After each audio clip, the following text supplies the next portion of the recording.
Hello, আসসালামু আলাইকুম। কী অবস্থা সবার? সবাই কেমন আছেন? আশা করি সবাই ভালো আছেন। আমি আল্লাহর রহমতে খুবই ভালো আছি। আপনারা জানেন, আমি ফেসবুক, ইনস্টাগ্রাম, হোয়াটসঅ্যাপ, টুইটার, এক কথায় সমস্ত সামাজিক যোগাযোগ মাধ্যম ছেড়ে দেওয়ার আজকে তৃতীয় দিন। শুধু ইউটিউব ছাড়া বাকি সকল অ্যাপস ফোন থেকে ডিলিট করেছি এবং ইন্টারনেটের বাইরে মানে বন্ধুদের সাথে সংযোগ বা যোগাযোগ বিচ্ছিন্ন করার আজকে তৃতীয় দিন, একা থাকার তৃতীয় দিন। আলহামদুলিল্লাহ, দিনটা খুব ভালো কাটলো। মাঝে মধ্যে যখন মন খুব খারাপ হয় তখন মাঝে মধ্যে দু এক লাইন বই পড়ি, দু এক পৃষ্ঠা বই পড়ি। এভাবেই যাচ্ছে দিনকাল। আরও 27 দিন বাকি আছে। আমি চেষ্টা করব বাকি 27 দিন আলহামদুলিল্লাহ যেন এইভাবেই যায়। ফোনের প্রতি আসক্তিটা কমাইতে হবে, একদম ছেড়ে দিতে হবে, একদমই ছেড়ে দিতে হবে। কারণ এই ফোনের প্রতি আসক্তিতে দেখা যাচ্ছে যে কোনো কিছু সহজে মনে থাকে না। আগে যে একটা জিনিস একদিন কাজ করলে এক সপ্তাহ পরও বলতে পারতাম যে এই কাজটা আমি করেছি বা এই কাজটা এত দূর বাকি আছে, এই কাজটা করার কথা ছিল। এখন সকালবেলায় করলে বিকালবেলায় ভুলে যাই। হয়তো আমার মতো সমস্যা আপনারও হতে পারে বা এরকম আশেপাশে আছে না? দেখা যাচ্ছে যে সকালবেলা একটা কাজ করলে বিকালবেলায় একটু পরেই মনে থাকে না। আমার হয়েছে সেই অবস্থা।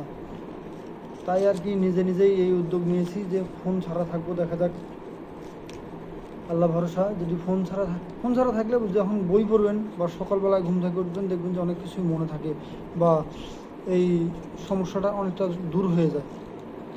এটা বিভিন্ন ভিডিওতে দেখেছি বা বিভিন্ন বইয়েও পড়েছি এরকম, যে মোবাইলের আসক্তি কমাতে হবে। যেমন যে ডোপামিন ডিটক্স বইটাতে পড়েছিলাম। আসলে ডোপামিন ডিটক্স বইটা পড়লে এমন মনে হয় যে কাল থেকে আর ফোনই চালাবো না, বা এখন থেকে আর ফোন চালাবো না।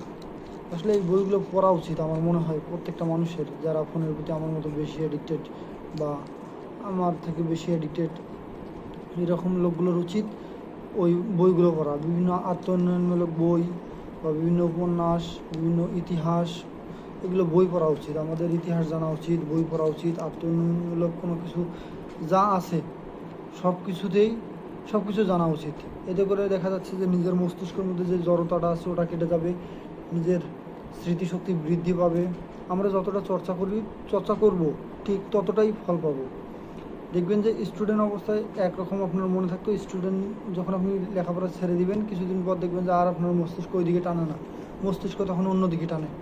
এই জন্য আমার মনে হয় যে প্রতিটা মানুষের প্রতিদিন 1 পৃষ্ঠা হলেও বই পড়া উচিত, 1 পৃষ্ঠা হলেও বই পড়া উচিত। আর নিজের মধ্যে কিছু পরিবর্তন আনা উচিত। যেমন কালকে আমি যেমন ছিলাম এর থেকে 1% হলেও উন্নতি করে পরের দিন তার সাথে কম্পেয়ার করা। দেখা যাচ্ছে আজকে আমি চিন্তা করতেছি যে কালকে আমি কেমন ছিলাম আর আজকে আমি কেমন আছি, কালকের থেকে আজকে আমি একটু ভালো আছি কি না। যদি আমার মনে হয় যে আমি ভালো আছি, তাহলে হ্যাঁ, ঠিক আছে। আর যদি মনে হয় যে না আমি ভালো নাই, তাহলে মনে করতে হবে যে নিজে খুব ক্ষতির দিকে যাচ্ছি। তো এই জন্য বই বই পড়ার কোনো বিকল্প দেখি না আপাতত আমি। বিভিন্ন বই পড়তে হবে, আত্মোন্নয়নমূলক পরিশ্রম করতে হবে, ব্যায়াম করতে হবে হালকা পাতলা। এক কথায় শৈশবে যেমন ছিলাম, যে সকালবেলা উঠে প্রাইভেট বা কোচিং সেন্টার বা পড়াশোনা বাড়িতে করেছি, তারপর স্কুল, তারপর সন্ধ্যাবেলায় বা বিকেলবেলায় আবার পড়াশোনা। আসলে ওই সময়টা ভালো ছিল, কারণ ওই সময় মস্তিষ্ক সবসময় চালু ছিল। আর এখন অনেক দিন থেকে পড়াশোনার বাইরে আছি, কাজবাজ করি, চাকরি বাকরি করি। হয়তো দেখা যাচ্ছে যে টাকা পয়সা, বন্ধুবান্ধবদের সাথে আড্ডা দিতে দিতে এই মস্তিষ্ক আর ওইদিকে কাজ করে না। আপনি যখন ওই একটা অভ্যাস থেকে আর একটা অভ্যাসে চলে যাবেন, পুরনো অভ্যাসটা সহজেই মানে আর মাথায় আসতে চায় না বা আর ওইদিকে অতটা টানে না। এই জন্য প্রতিদিন 1 পৃষ্ঠা হলেও বই পড়ার একটা অভ্যাস করলে দেখা যাচ্ছে যে ওটা একটা ভালো উপকার দেয়। তো যাই হোক, আজকে আমার যেহেতু 3 দিন চলে, তাই আমি মনে করতেছি বা ধারণা করতেছি যে আলহামদুলিল্লাহ খুব ভালো হচ্ছে।